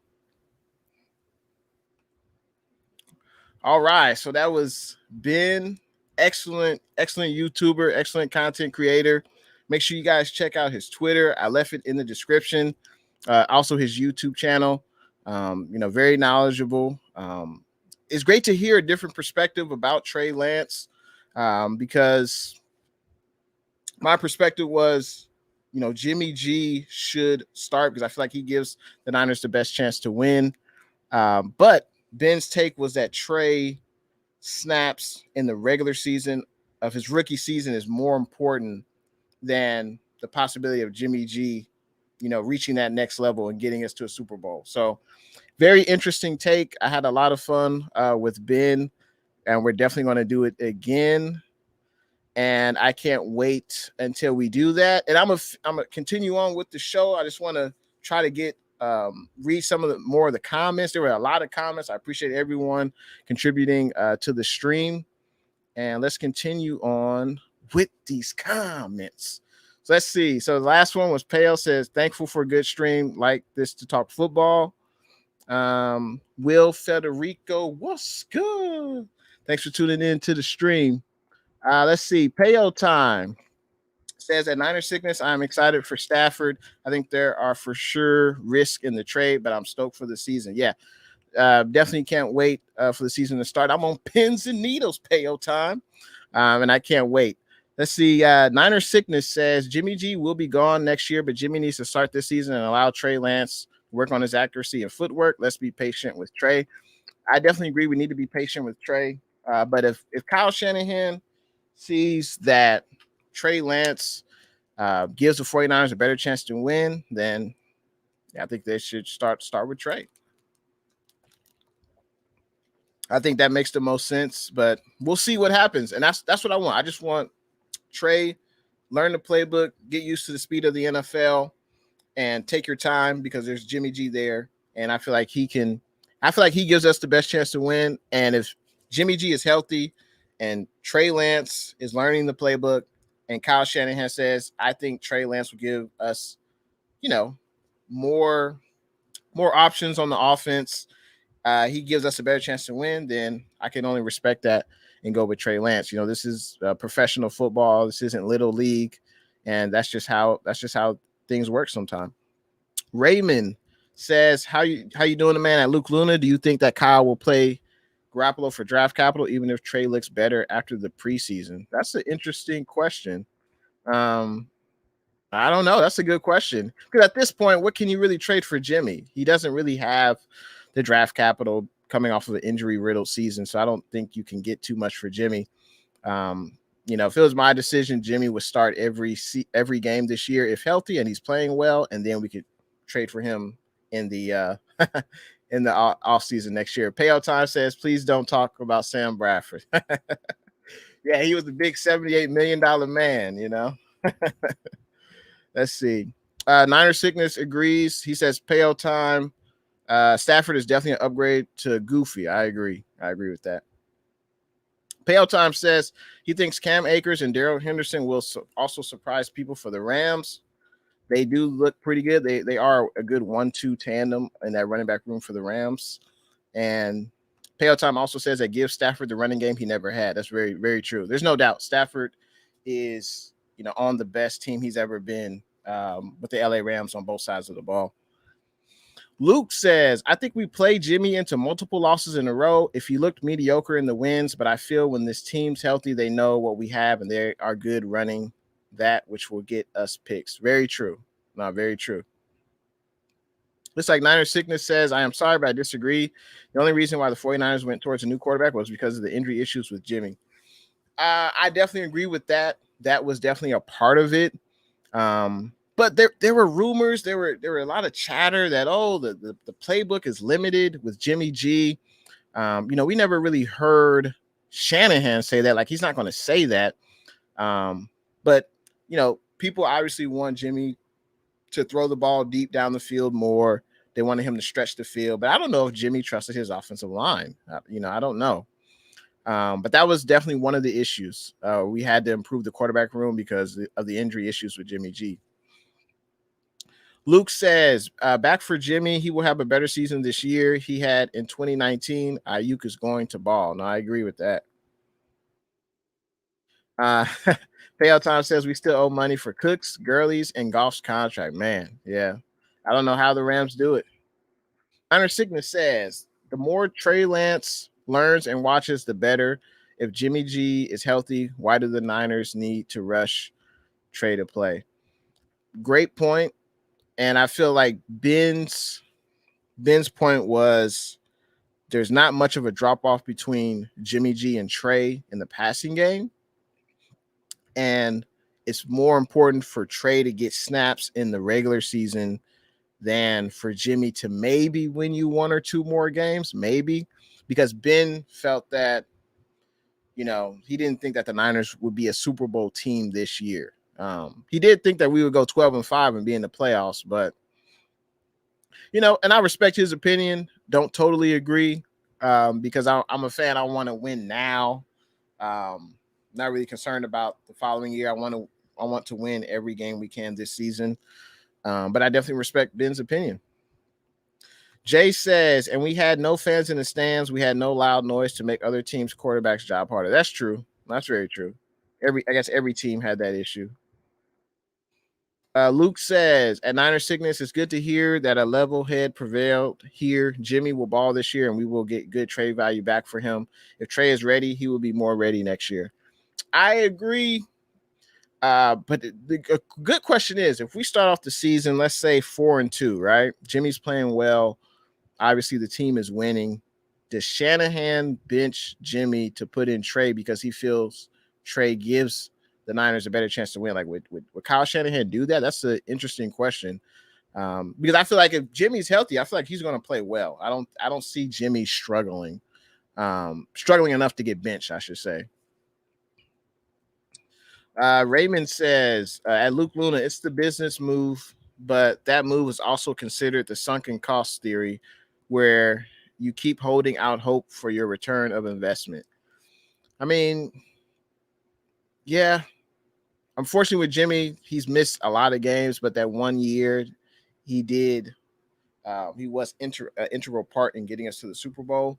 But right now, Jimmy, the 2 years that's owed on his contract, it's not guaranteed. So if the 49ers really wanted to, they could cut Jimmy, they could trade Jimmy.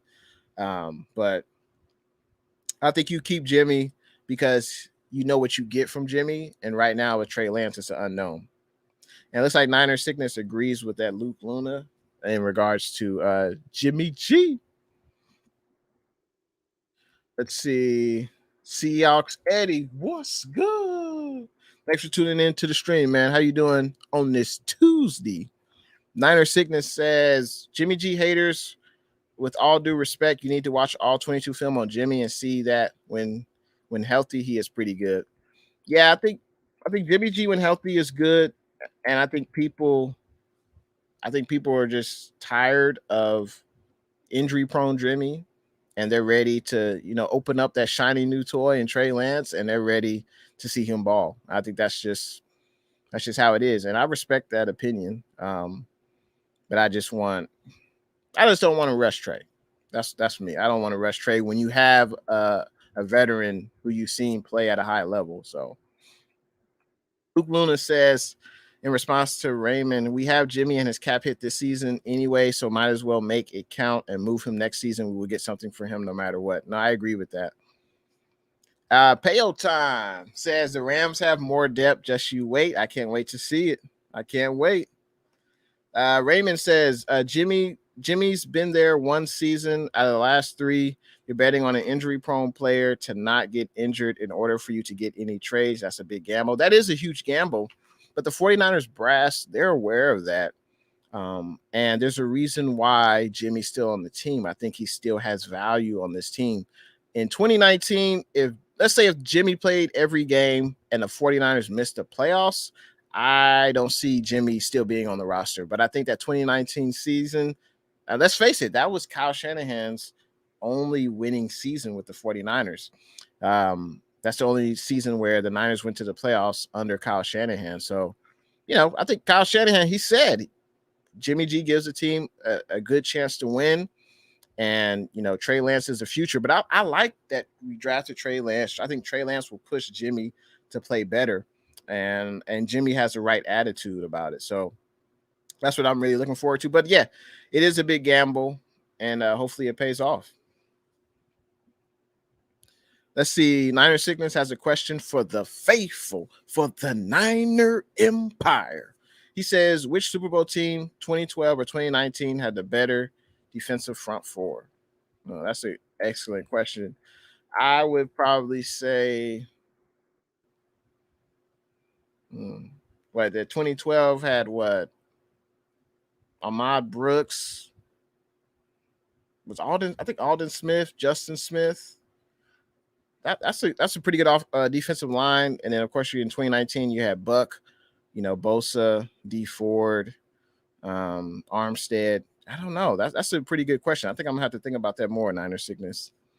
Luke says, okay, well, if he's an every other season guy this season, he's primed to have a healthy one. So think about that for a minute. That's what we hope for, Luke, that Jimmy G will be healthy this year and ball out.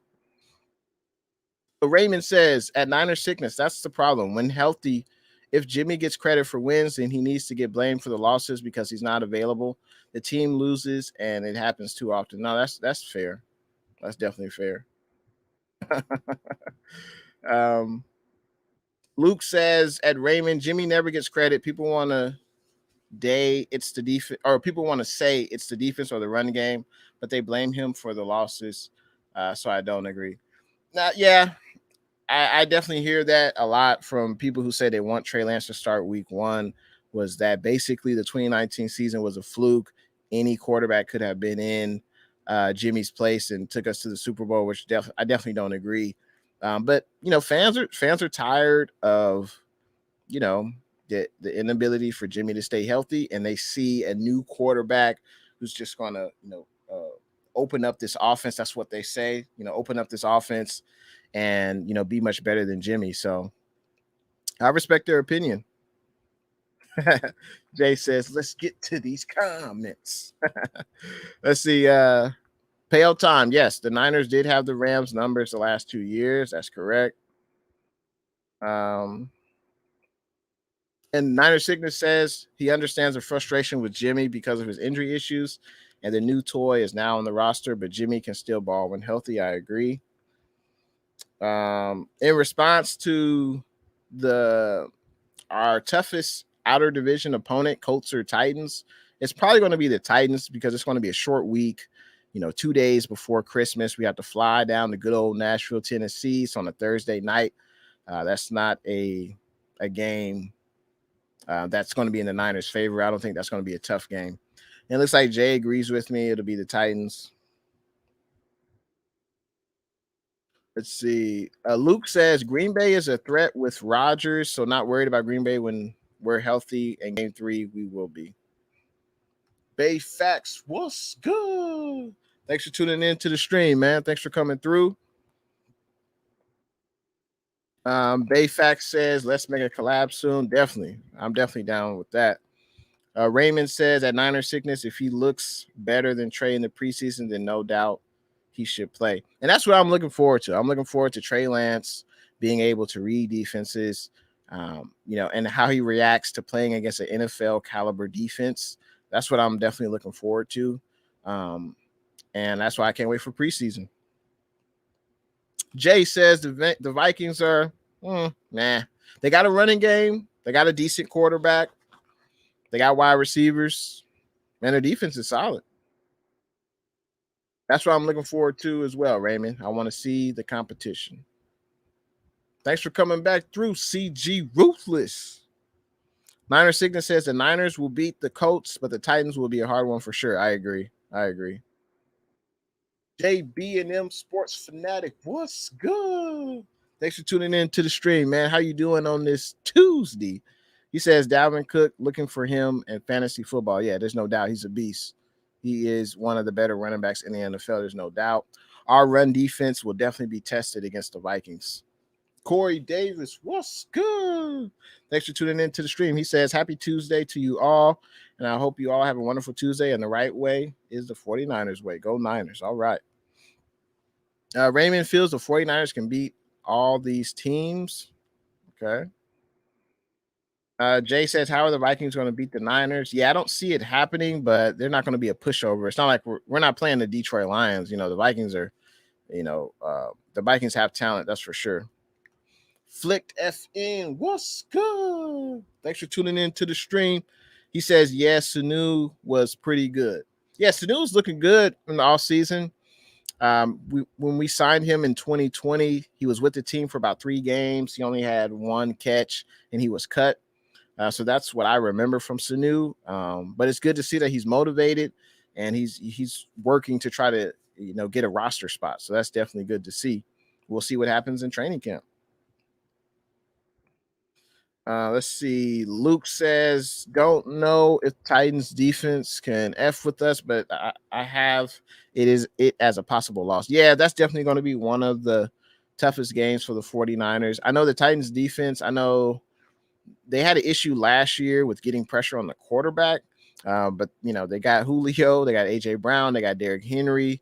They have a pretty good offense. Thanks for the kind words, CG Ruthless. Deluxe Shrub coming through. What's good? Good luck to your Raiders this year, man. Good luck. Let's see. But thanks for coming through to the stream. CG Ruthless says Armstead is more of an inside. Exactly. I agree. Luke says, I don't think Jimmy plays much in preseason. They trust that when he comes in, he knows what to do. I mean, I would want to see more of Trey Lance, but Jimmy hasn't played in he hasn't played meaningful football in basically a year. He hasn't played meaningful football in about a year. So I think Jimmy definitely will get some snaps in the preseason for sure. But I definitely want to see Trey Lance go up against, the starters of an opposing defense. I definitely want to see that. Luke Luna on the 49ers prediction for the upcoming season. He's got the 49ers at 12-5. Raymond also has 12-5. CG Ruthless has 12-5. Raymond says his 12 wins are the bottom, but if they ball out, they could be 14-3. Okay. And CG Ruthless says 1 game at a time. All right. Niner Sickness says agreed. Preseason will be more of Lance and the other quarterbacks. I could see that. I think there's only 3 preseason games this year, so I would imagine Jimmy, though, he has to start at least 1 game. I would say at least 1. 49er Faithful predicts the Niners will be 12-5. Niner Sickness says Trey to the Bay, but Jimmy will play. All right. I like that. Raymond says Kyle needs to quit lowering Jimmy's value. It serves no purpose. I mean, Jimmy hasn't been able to stay healthy, so that lowers his value significantly right there. Let's see. Let's continue on with these comments. Jay says, which is the best 49er free agent signing in 49er history. Well, let's go. Let's say from let's just say the last 20 years. The last 20 years, the best free agent signing. That's a pretty good question. I'm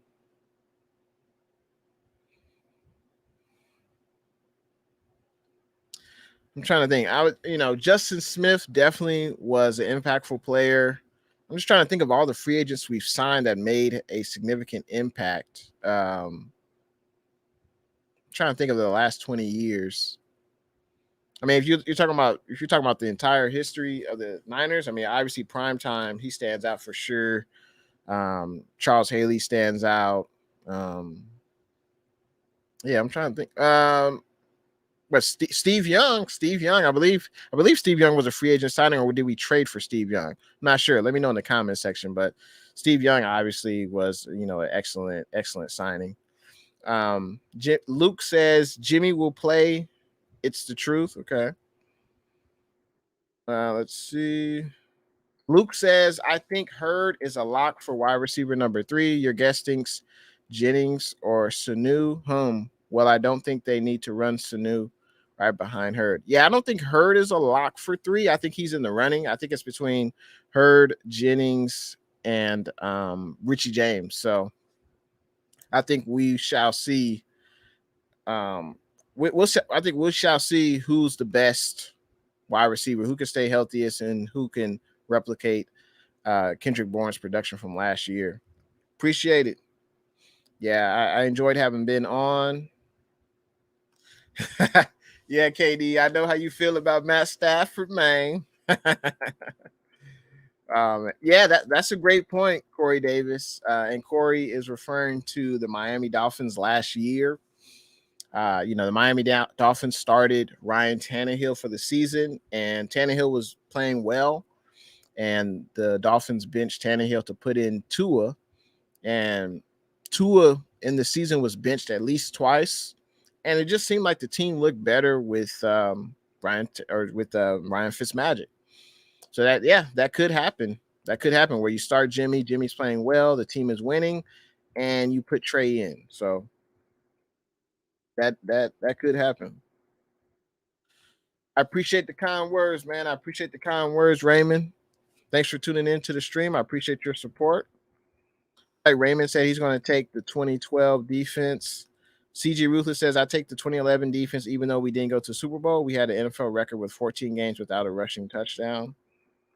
Appreciate you coming through to the stream, Travis. What's good?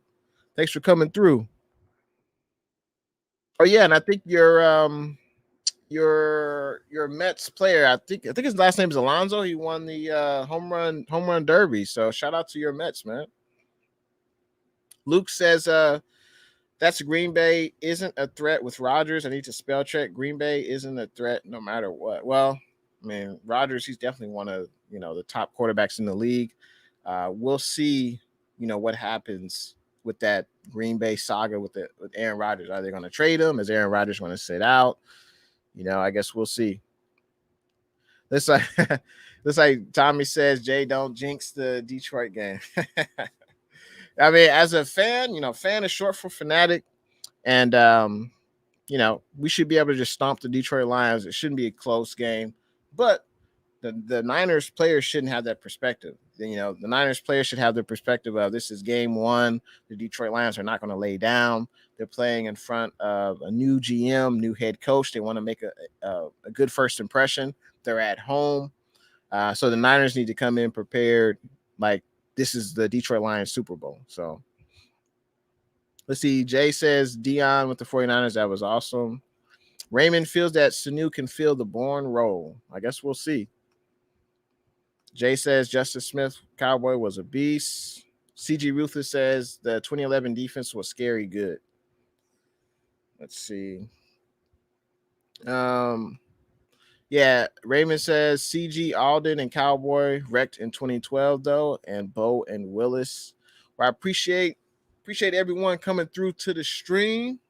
Definitely a success. Ben was excellent. In the description of the video, make sure you check out Ben's Twitter. He's got a YouTube channel as well. Check him out. Go ahead and subscribe to him. Why not? And I appreciate everyone coming through to the stream from the Spotlight Sports Network and those who are watching from Jay and the Bay YouTube channel. I will be having another live stream. I believe it's going to be, it's going to be on Sunday, 5 p.m. Pacific time. It's going to be a roundtable show, including 2 LA Rams fans. One's going to be Pale Time. The other Rams fan is going to be Rams Showcase. Definitely looking forward to that. Make sure you guys tune in Sunday night. And stay tuned in to Jay and the Bay for all your 49er needs. If there's any news that comes out, you can definitely tune in to Jay and the Bay. I'll definitely be on top of it. And we've only got, 2 weeks until training camp. Definitely looking forward to that. Training camp starts July 27th. And there's going to be a lot of storylines. I'll probably do another video right before training camp, just talking about the training camp battles, which ones are most intriguing, and definitely looking forward to that. Let's see. I have a few more comments. Let's see. Yeah, Tommy's right about the 2011 Kyle Williams blew it for us. Yep. CJ Ruthless, Raymond, the Fangio defense was better than the solid defense. Probably. Yeah. Yeah. Can't forget that fumble. Never forget that. Tommy feels that the let's see. Tommy feels that the pass rush on 2019 was better. Okay. CG says at least Fangio went aggressive. I'm excited to see what D'Amico Ryan's defense will be like. Exactly. I'm very excited for that. Thanks for coming through, Luca. Appreciate you coming through. He says have a great show. He said great show and have a good night, faithful. Raymond says Fangio had better players too, in my opinion, but I like Fangio's 3-4 better. Every fan is allowed on Jay and the Bay show. I told you, as long as everyone's respectful, they could come through and support Jay in the Bay. Let's see. JB&M, he says Jimmy and Trey will push each other to get better. When you have a quarterback push you, then you're going to want to perform your best. Trey will get in when it's time, and when he does, he will light it up. No, I definitely agree. Jimmy G is definitely playing for his NFL future, but it may not be. Who knows what Shanahan will do? Jimmy could be playing well, team could be winning, and he could get benched for Trey. We don't know. But we'll see what happens. I definitely think Jimmy is playing with fire lit under him. He's got a right attitude, and he should have one of his best seasons if he's allowed to. So, absolutely, CG will definitely collab soon for sure. And I appreciate everyone coming through. I appreciate everyone's contributions. Looks like 49ers first take. What's good? Thanks for tuning in to the stream, man. I appreciate you coming through. I'm actually just about to head on out. This was a blast for me to do. I appreciate. I love engaging with all the fans, all the subscribers. And if you guys know anyone who likes the 49ers, tell them about Jay and the Bay. Share the YouTube channel. I appreciate it. And thanks for liking and subscribing to Jay and the Bay. And I will see you guys in the next stream. Should be Sunday night, 5 p.m. Pacific time. You have a good night too, First Takes. Let's see. Have a good night as well, Luke. And I will see you guys in the next stream. And hopefully there'll be some 49er news that comes out. If there is, you can definitely tune in to Jay in the Bay. And that's right, Tommy. You will see me back here at the latest on a Sunday. And I'll see you then, Tommy, and everyone else in the chat. Thanks for coming through.